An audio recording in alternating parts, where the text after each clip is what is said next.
Welcome to another weekly edition of our StaySmart newsletter and podcast, brought to you by Viciniti Corporate Housing, where we try to keep updated on what we see happening in the industry, whether that's corporate housing, relocation, or real estate, which is what we'll be talking about this week.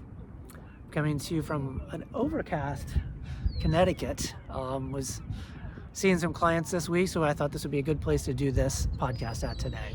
So like I said, we're going to be talking about the real estate industry, and in particular, the settlement, the NAR settlement, the National Association of Realtors, that after the lawsuit that came down last year in Kansas City, actually, there was a case about ongoing litigation with NAR in regards to the broker fees in the U.S.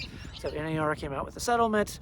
The Justice Department still needs to approve it, but these are the articles that we have this week. The first three are about this topic. We kind of wanted to give, just an overall overview of what we see around this settlement. The first one comes from WERC.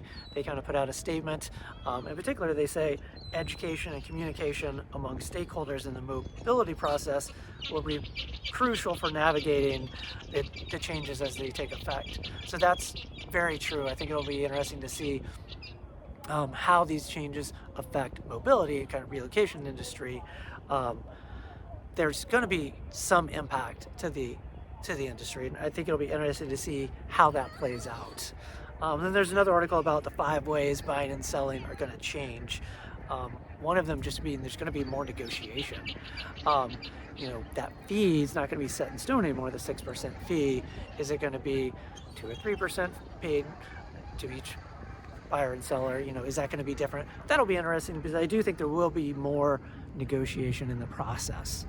And then the buyers having to pay now, I think that's interesting because that's new and buyers hadn't paid in the past to some extent. Sellers were paying that 6% that was split between the agents, but in honesty, that 6% was getting added into the cost of the home, so the buyers to some extent were paying, but the perception now having to have that money up front will be different. It'll be interesting to see how that plays out.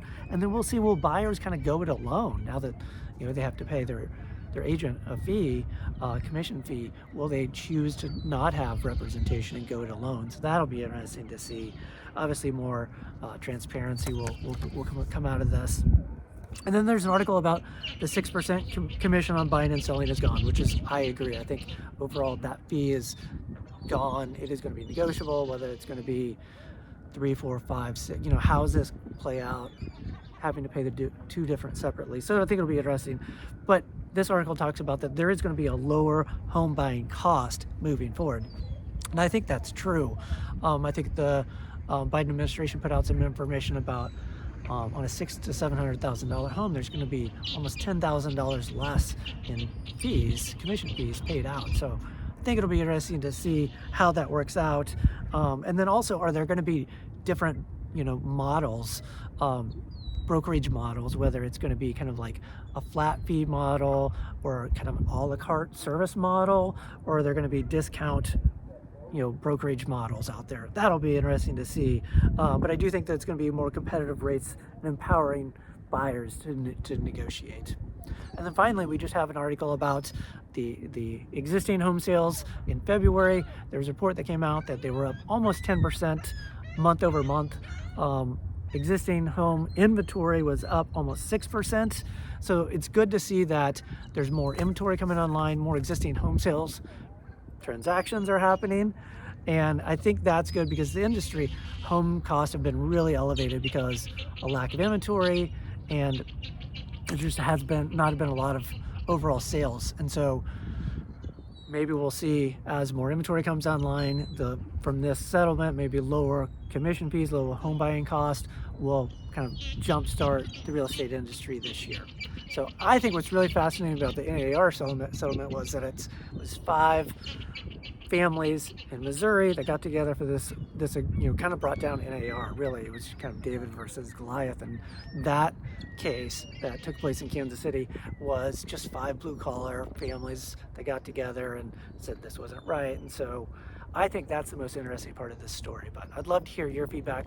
How do you think it's going to change the industry, real estate, mobility, relocation? I'd love to hear what you think of this, what you think the real estate industry is going to do this year. Love to hear your feedback.